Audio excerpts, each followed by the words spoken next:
Hi there, Dr. Chris Prue here. So I've given this presentation in the past and I've been asked to do it again, except online. This is being recorded the end of March 2020, so we are amidst the lockdown, hence my rather comfortable attire, you might say. Actually, I'm even probably wearing something I wouldn't wear in public. I give myself 2 years. If something t-shirt is 2 years, with a date on it, then I don't usually wear it in public, but that's all right. It's a good organization and great to represent.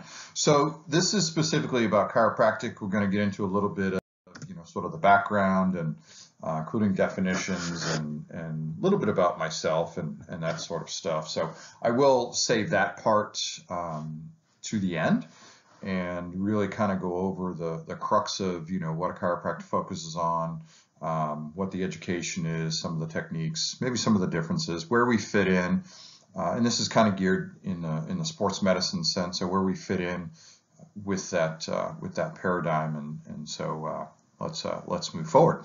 But in essence, the background, and we look at the historical perspective is it's always been sort of related to the functioning of the body, specifically the relationship between the nervous system, the central nervous system, and the peripheral nervous system, and everything else that it really interacts with, and getting into the body from an external exogenous environment through the use of manipulation, often referred to as the chiropractic adjustments.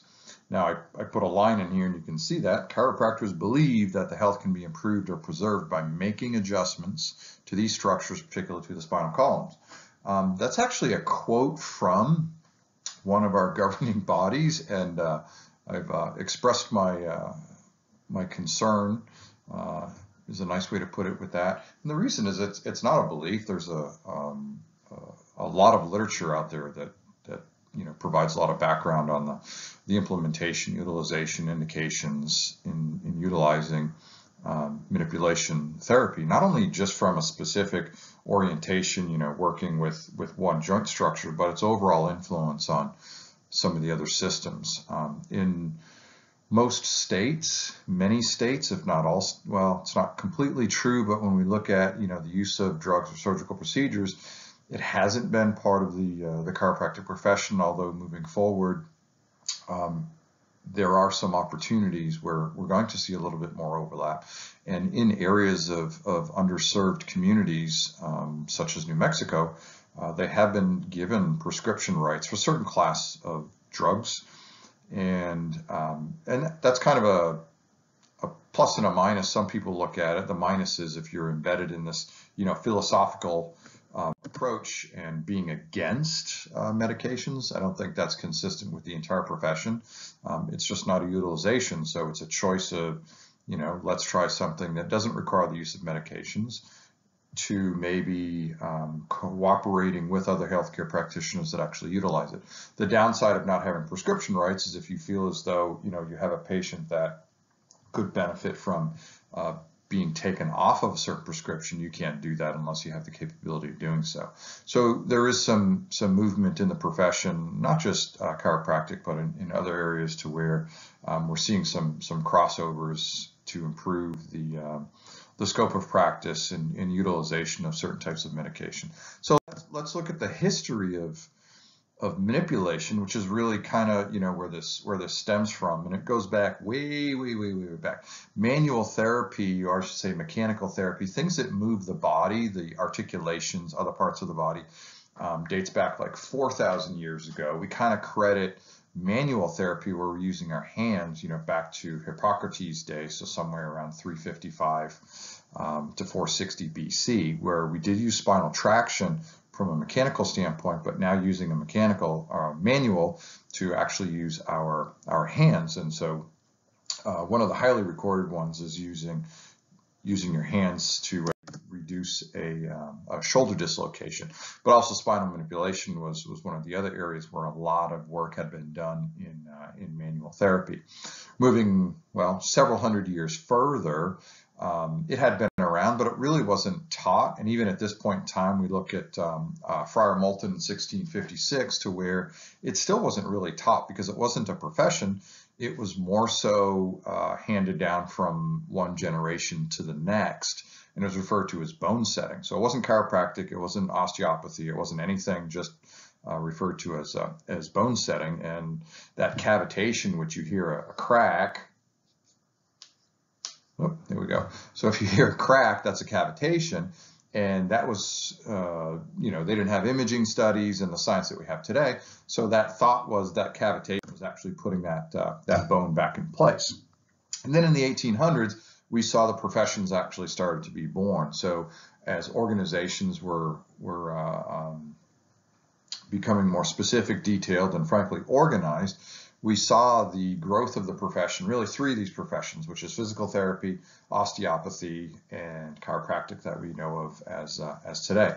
So they all started around a sort of a similar time, but the physical therapist or physiotherapist, because it really started in Europe, Wharton Hood in 1871 had started with this whole bone setting concept, and then Andrew Still, A.T. Still, and you might be familiar with the university called A.T. Still University, which was the first university in the United States for osteopathy. So that's a DO, a doctor of osteopathy. And in most states in the United States, actually every state in the United States, a DO functions under the same license or scope of practice as an MD does.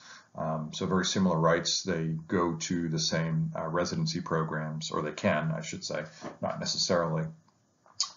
But again, the essence of bone setting or manipulation in that sense was to enhance blood flow to improve the overall health of a patient. And then D.D. Palmer in 1895, which was the intent on restoring neurological flow and the removal of dis-ease, so removal of abnormal neurological flow, which caused disease patterns, and that was the birth of chiropractic. So even though we see it really started in the 1800s, this type of approach, the use of manual therapy, actually dates back thousands of years, like I said. And it was interesting, and I've taken a couple trips over to China, and where much of this sort of type of approach with application to health was, well, we didn't have a lot of drugs, so herbs and things like that eventually came into play, but we used our hands and we did certain things to people. And it goes back thousands of years ago, obviously, in parts of the world that came about well before the development of, say, the United States and even Europe, for that matter.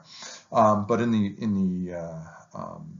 19th century was when chiropractic was born, and it was sort of, I won't say in an answer to, but it was built out of, well, all this focus sort of related to, just managing of conditions specific to what was going on in that moment in time, instead of sort of looking at, well, maybe neurological flow. The impediment of neurological flow actually has something to do with more organic, visceral conditions other than just, manipulating a bone structure for that particular ailment in that particular articulation. And so the idea was this subluxation, this bone on a nerve concept that sort of dictated and said, okay, so when we have a bone that's compressing a nerve, it changes the neurological flow. So obviously in the nervous system, we think of it as an electrical conduit. So electrical impulses travel through these structures known as nerves.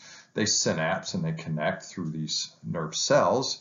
But they also have an axoplasmic flow. So there's a fluid constituency in there that also transmits and maintains the health of the neurological system. And then, of course, we have in the central nervous system, we have the matter, which encases and surrounds the various cavities that we find in the central nervous system throughout. And we know that within the cerebral spinal fluid, for example, we also have a great deal of cells and nutrient capability to deliver information and overall nutrient health to the structures. So that axoplasmic flow, even in a peripheral nerve, is relatively important. So the idea was, well, if that's impeded, kind of like a hose, then, well, things aren't going to work appropriately. So the picture that you're looking at right here, so this is B.J. Palmer. So B.J. Palmer is the son of D.D. Palmer, who was the founder. And then B.J. sort of considered the father of chiropractic, who really brought it into the modern light and started Palmer University with his dad in Davenport, Iowa.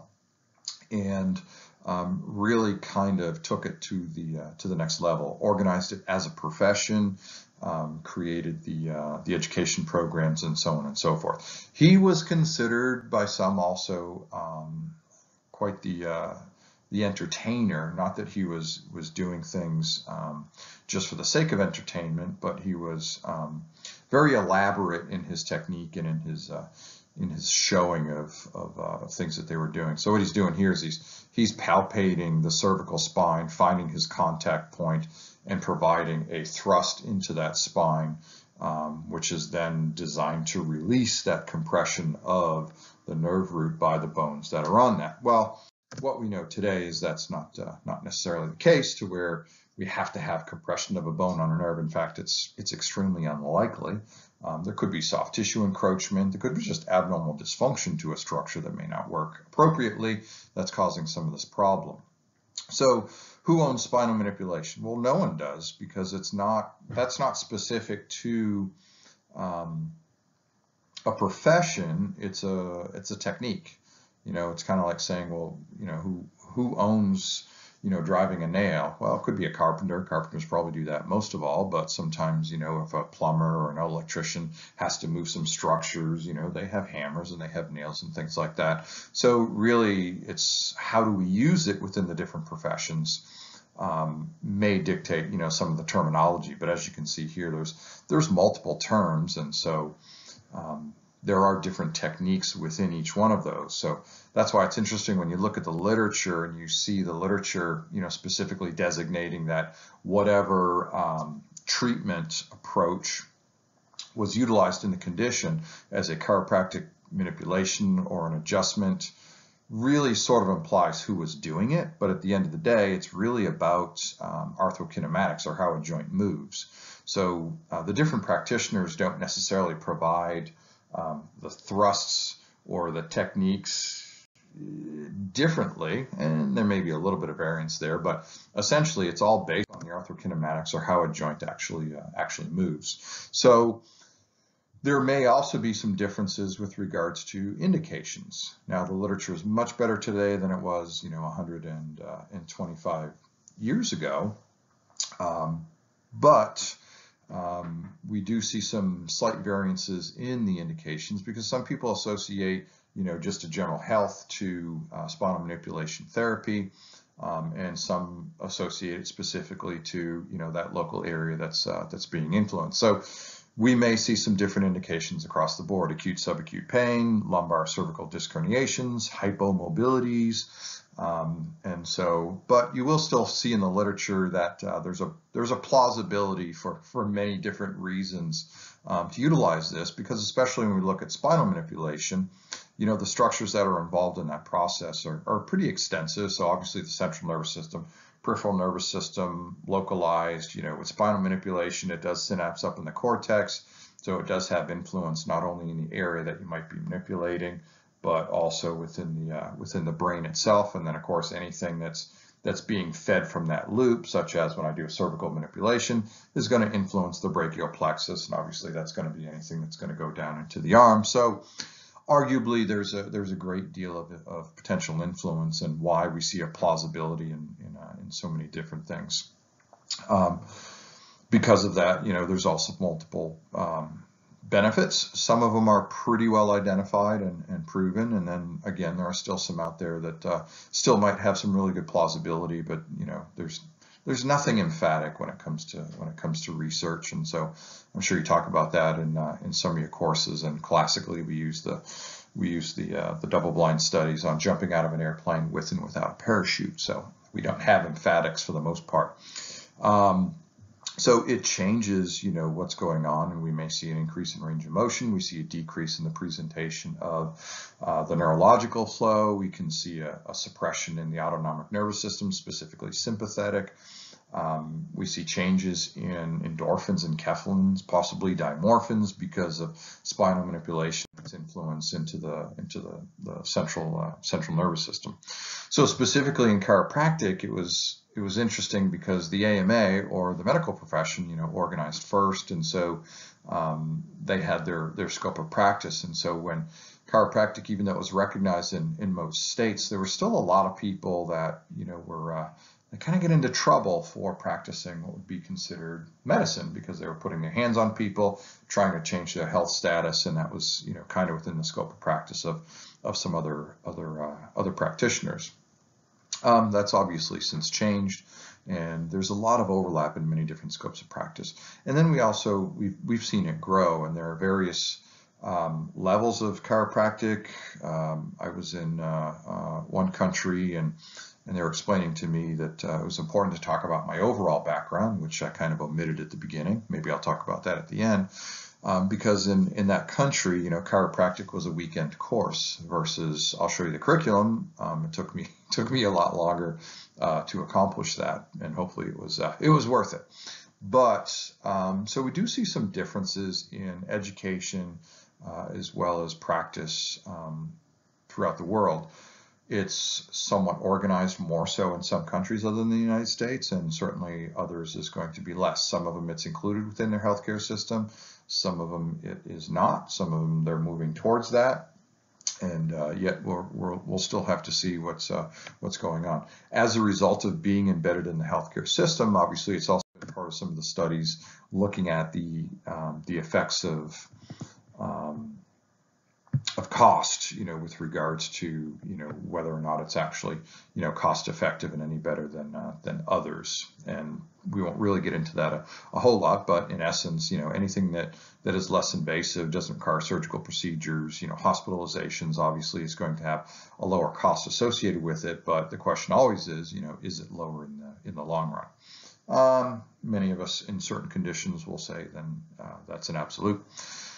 Education. So the typical, subjects that are covered, and to use an example, so let's say you went to Belgium and you wanted to be a chiropractor in Belgium, or you wanted to be a medical doctor in Belgium.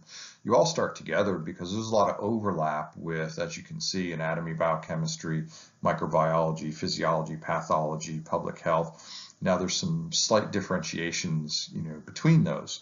But remember that this is just your basic medical school. So if you're going to specialize in orthopedics, for example, you'll probably spend a little bit more time in the anatomy sections and so on and so forth. So we do see some comparisons. Now, a lot of people like to throw this up because, hey, well, we're real doctors. And it is true, because doctor doesn't necessarily mean medical doctor. But it's kind of a way to show that, there was a lot of time and education spent within these subjects, and then some. So these are just the basic sciences. We'll look at the whole curriculum here in a moment. But the curriculum overall is basically, it's 5 academic years, right? So you went to undergrad, or you're going to undergrad for 4 academic years. And then, you may go on to professional graduate programs like medicine or physical therapy, athletic training now, chiropractic, and there are different levels. Or maybe it's going to be academic and you get a PhD or an EDD or DSc, which are also considered doctorates, because it's a level of education and an understanding, not necessarily a profession. So you can see all the embedded, specific basic sciences throughout here, your anatomies. We spent a great deal of time in the anatomy lab, as well as in the course. And so during the first 3 trimesters, then it was a considerable amount of time. So you can see that there's a lot of time spent in the basic sciences. And then even in the first semester, we do psychomotor skills. Why? Because we want to get good at what we're doing. So manual therapy, it takes time and effort, and arguably it might be an art. Just like when learning how to tape as an athletic trainer, it takes a while to get good at it. And back in the day, when you took your board exams, you had to be able to tape an ankle within a period of time, because that was an indication. If you're going to be on the sideline preparing athletes, getting them back out on the field. I kind of equate it to something similar like a pit crew, for NASCAR, that it's all about getting them back as quickly as possible. So having motor skill is a big part of, being able to deliver the appropriate of care. And then fourth trimester, fifth trimester, you can see where we get into a little bit more detailed, we get beyond the basic sciences, and then we get into the clinical sciences. In other words, what's going on, what's happening to the body, what are some of the problems, and what are some of the things that we can do about it. So at the end of the 5-year program, and I think most schools go straight through, so you'll do 3 terms per year, so you'll be done in 5 years. You take on average about 20 plus credits a semester. So you look at the end of this and it's 227 hours. That's your credit hours. Your total core hours, the amount of time that you actually spend in the classroom, is 4,680 hours. And so it's an extensive amount of time, and certainly is not a weekend course by any means. As you approach your final terms, you're going to be in basically like a full-time rotation. So you're doing clinical internships and or externships, depending on how quickly you progress, and as well as the institution itself. We have multiple institutions throughout the United States, and I'll kind of be my focus. So New York Chiropractic College is where I went. I attended NYCC, upstate New York in Seneca Falls. University of Bridgeport, Northwestern, Palmer, Kaiser, Texas, Parker, Western States, National, California University of Health Professions. So the only one right now that's associated with a university that's not specifically dedicated to chiropractic and other health sciences that sort of grew out of that is the University of Bridgeport. Although we're seeing in the future that I'm aware of at least 2 programs that are going to be part of larger universities on the eastern side of the country, and we'll see what's going on with that. And then internationally, there are several programs around the world that also offer chiropractic.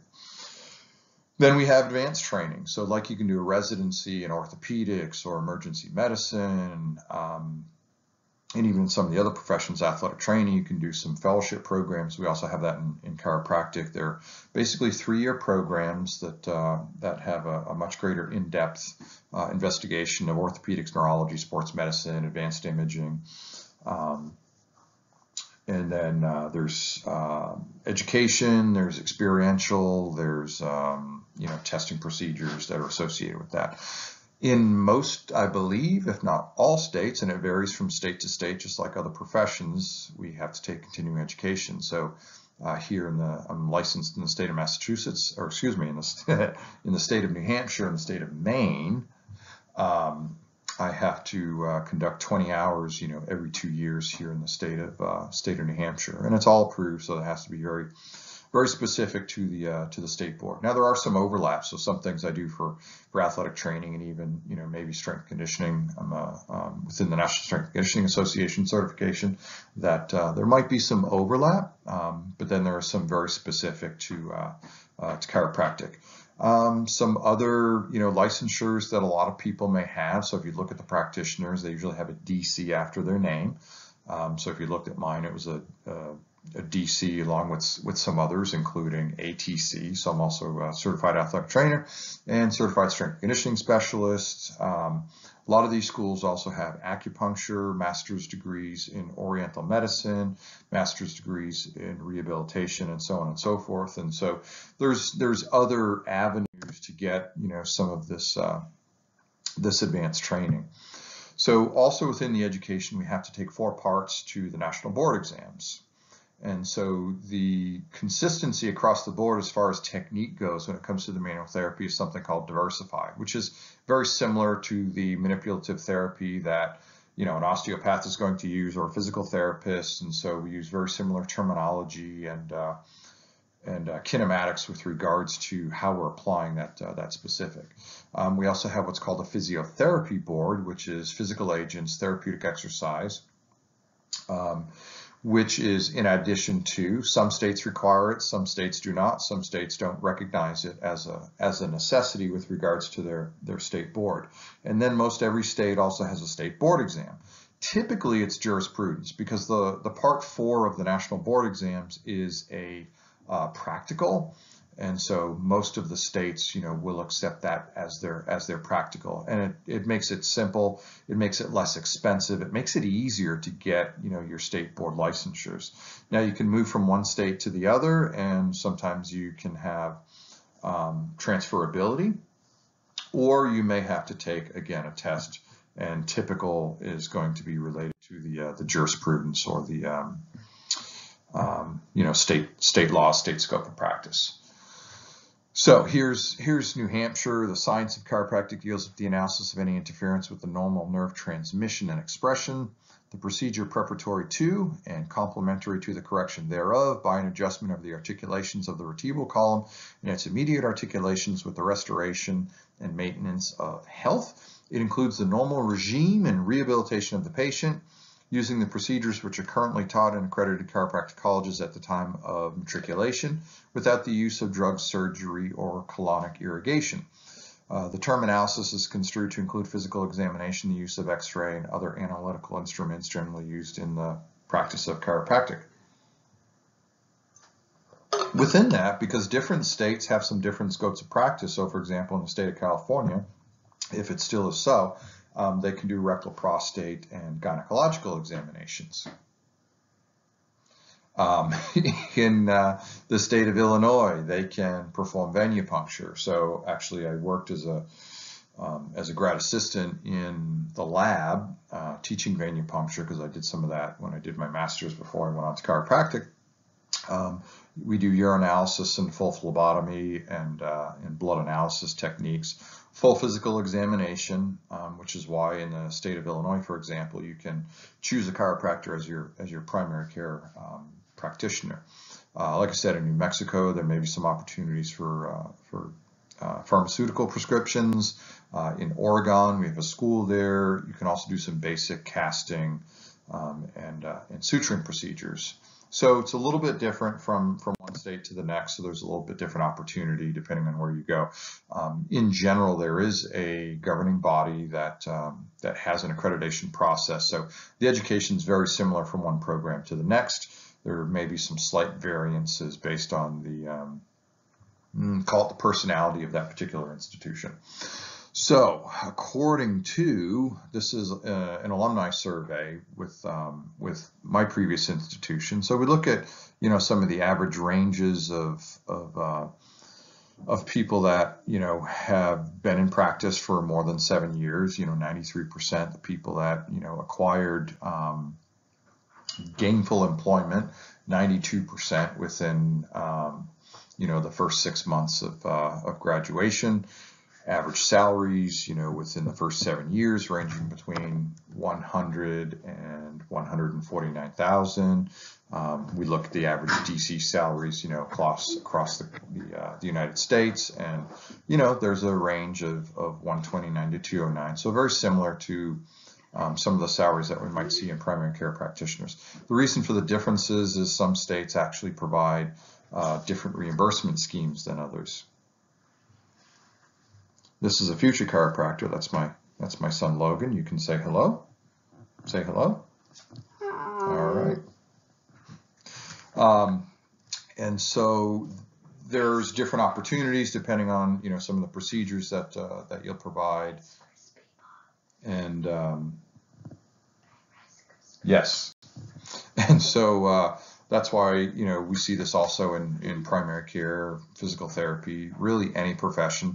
It really depends on what exactly it is that you're doing in your clinical setting. How many hours? So the range of time that someone actually spends in the clinic may be between typical 20 to 40 hours that they're providing care to patients.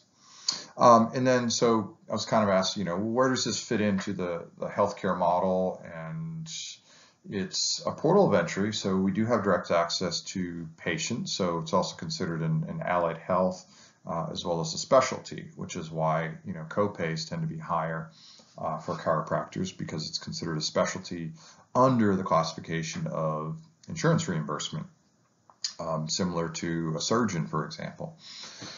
But we do have direct access by law, and so because of the training in general health and general screening, systems analysis, and why, you know, we see many function as similar to a sort of primary care practitioner that may have sort of a specific focus in the direction of musculoskeletal, neuromusculoskeletal, which is the majority of what most people are going to see anyway. And then also sports medicine. So sports medicine is a big one, because not only from the treatment perspective, but also in the performance perspective. We'll look at that in a second. Like myself, some of us have been in education. Some people work in insurance. I also have been a consultant for many years in education for manufacturers, as well as distributors, and, you know, even a role working for a medical device company, and then inter-task forces. So, for example, you know, with head injuries, concussions, and things like that, because, you know, we are dealing with a lot of those spinal conditions, and we may see some of those people, you know, in conjunction, complementary care with, you know, say an athletic trainer, maybe triaging and dealing with that care. So the ACC is our sort of governing body on, you know, the education standards, and so they have this overlapping graph that kind of shows, you know, where chiropractic has an overlap with typical medical care, and then really sort of where it may specialize, and where we may be doing a little bit different. So there's a lot of promotion. It was interesting when I first, you know, was getting into chiropractic, and I'd learned that, you know, a lot of chiropractors have people that would come in on a regular basis, versus, you know, my understanding, you know, I'd go to the primary care physician when there was something wrong with me. Not to keep me going, but when there was actually something wrong with me. And that's sort of a paradigm shift I think we're also seeing in athletic training and with physical therapy. Is, well, it's kind of like maintenance, and not to belittle the human body, but to use the analogy of an automobile and why we need to get our cars inspected every year. You know, making sure that people are forced into changing their tires, their brakes, and things like that may, you know, sort of reduce the chances of an injury to someone else that may be driving next to them, let alone all the people that are in the car. So that's why we see, you know, this more health-related model versus the disease model in chiropractic, and that's a common theme, you know, within the education. And then also specifically, you know, when we're looking at the sports medicine, we do have two areas of specialization, and they're both regulated by the same organization. So the CCSP, the chiropractic physician, the certified chiropractic sports physician, is the lower level. So it's a 100-hour course, so certainly nothing to sneeze at, and teaching advanced, you know, skills such as taping and splinting and things like that, and emergency procedures. And then the diplomate is the one that's going to be for 3 years. And so we also see advanced fellowship training. So like other professions, you know, they have opportunities at the USOC. I took the ACSM team physician course many years ago. Not that I can do the injections, but a lot of the other components to it, and understanding, you know, the conditions related to athletes, especially when it came to general medicine, is a really good, you know, set of tools to have when you are, you know, one of the leaders on a sports medicine team. Also in performance and enhancement, which again is more from the health/performance perspective, where, you know, we do some recovery management with athletes, enhancing, you know, human movement to basically get them to perform better. And then of course, you know, injury assessment, injuring. A big part of the education also is imaging. So we take many radiology courses, not only, you know, the understanding of radiology physics, but also in taking and reading the films. And so there are some comparisons in chiropractors' abilities to read films to radiologists and orthopedic surgeons, for example, and many of them have these in their office. And so, yeah, they take and read films on a quite regular basis. Rehabilitation, obviously part of our manual therapy approach, and even some direction in nutrition and specialization, not only because it's part of the curriculum, but again, some other areas where we can add to that knowledge base, you know, once we do some postgraduate work. And really, the idea is not to replace, say, an athletic trainer. And so I think that everyone sort of has their place, and really, and this is a reprint. This came from one of my professors' friends, mentors, Dr. Russ Ebbets, who I think very highly of. Great program in getting involved in sports medicine, and one of the things I especially learned from him is the impact that we can have sort of on the pregame stuff and on the performance aspect of things. And in fact, that's what got me more so interested, when I went back, was finishing my master's under Dr. Mike Stone, and I told him I wanted to go into chiropractic, and I wasn't sure how he was going to take it, because we were looking at, getting my PhD in exercise physiology of some sort, and he was very supportive of that, because, his interaction with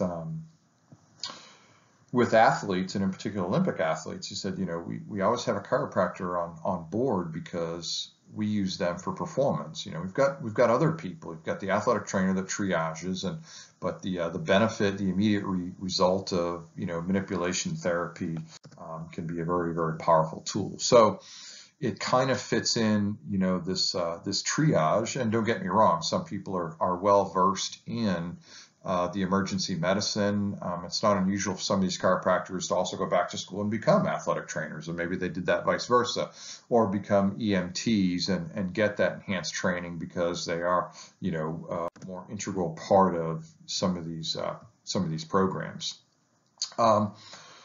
Again, some overlap in how a chiropractor may, care for the athlete: flexibility, range of motion, reducing stress, circulation, blood pressure. Again, because we have multiple system effects through our approach, but also a lot of advanced training in general evaluation in medicine, including the full physical examination. Not that I would want necessarily a chiropractor doing my rectal prostate exam, but for whatever reason, if someone learned that, it's in their scope of practice and they got good at it, then so be it. But more so because of general systems assessment, even though the majority of that focus is on the neuromusculoskeletal. So kind of back to, how did I get started? Well, really, as I sort of implied, starting with in grad school, I was finishing my master's in exercise science. I went to undergrad for, health and fitness, and had taken a course in prevention care of athletic injuries. Met who's now one of my best friends, Dr. Joseph Gallo, who's an athletic trainer, physical therapist, doctorate in physical therapy orthopedics. So I always had that clinical bug, but really enjoyed the performance aspect of things, and got my certified strength conditioning specialist back in 1994. Before I went on to grad school. So even when I was finishing that work with Dr. Stone, which was a great opportunity, then I still had that clinical bug in me. So when I investigated that and kind of saw where I could go with practice, it looked like a unique opportunity and really fit, where I could go, as the business owner, as part of what I could do in the clinical setting, and tie that into, sort of my other areas in performance. I got into education, which is also why I sought after, an academic terminal degree, a PhD, which Dr. Stone was my mentor for that program as well. So I've continued practice, continued education, and consulting, and so that's been it's been a great profession for me in what I've been able to do. So what do I do? What do chiropractors do? Well, like I said, typically, the focus is on the spine for many in terms of the injury type of thing: low back pain, neck pain, immediate articulations, do a lot of shoulders, a lot of hips. But it's not just the chronic low back pain, which obviously there's a lot of people out there when you look at those statistics. And so typically a patient will come in, we'll do our evaluation, and it's a rule in, rule out situation. So I don't diagnose cancer any different than anyone else does. It's just when I rule that cancer out and it's actually, neuromusculoskeletal, then manipulation is going to be a big part of my approach in managing the condition. So We use manual therapy, our physical agents, to be the crux. I think, a big part of what we do is look at the whole body as the multiple systems in unification and how they interact. And so it's not unusual if you go to a chiropractor and you have low back pain. I mean, they'll probably work on your hip and they'll work on your feet. They'll work on your knee if we think that that's the problem. And so it's a very holistic approach, and holistic not in a natural, not that it's not natural, but really looking at what are all the associations in what's causing your problem right now. For me, even looking at global inflammation when it comes to the body, just because of the association. I found that, patients with these chronic conditions now, and if they're smokers and they drink alcohol and, they're on their cell phone a lot and they're sedentary and poor posture, all of those factors have potential influence. And we think that, it's a good idea to address most of those. How do we get paid? Big question. So we are within the reimbursement scheme of insurance companies. So there are specific codes that we bill, 98 codes, 98XXX, and so that's spinal manipulation therapy. So those are the biggest codes because that's what Medicare reimburses us for. We can get paid for, depending on your state and the insurance company you're dealing with, soft tissue work and electrotherapy and therapeutic ultrasound. And then we also do some things that aren't covered, which the patient covers. So if it's viable and it's good for your patient, and we'll use some of those other things like laser, for example. I use a lot of laser, and so patients will also potentially pay out of pocket. The typical day, most chiropractors will see multiple patients throughout the day. It wouldn't be unusual, to see anywhere between 20 and maybe even 100 patients a day, depending on the type of practice that you do. So if you use a lot of physical agents and you treat a lot of injuries and conditions, obviously that's going to take a little bit longer, so you're not going to see as many patients. If you're more of a health and wellness model, you may see more patients because you're not needing to spend as much time if you're doing predominantly manipulative therapy. What happens after graduation? Well, you look for a job, as we all do. And you have opportunities. So there's more opportunities now than there were before, like I said, in some of these areas, potentially in education, possibly teaching anatomy and physiology, for example. You'll have a lot of experience and background in that. But getting into clinical practice is usually the biggest one. Majority of people actually go into an association, so they will go work for a clinic. The majority of clinics are owned by chiropractors. They're not within the medical systems like we see other healthcare practitioners. And so you will typically work for another chiropractor who owns the clinic. And then there's opportunities either to buy into that, possibly they may help you expand into another clinic, or you open your own clinic. You may open your own clinic right from the beginning. So that's what I had done, is I opened a clinic right from the beginning. I was a little bit older and maybe had a little bit more experience, also doing some of the other things that I had done. And there are opportunities for postgraduate seminars and things to learn the business aspect of things. And so, but it is a business. And so if you are going to go off on your own, you need to be a clinician. You also need to be a business person. And again, there are pros and cons to that, but it kind of depends on who you are and really sort of what your goals are. Chiropractic and other profession in other U.S.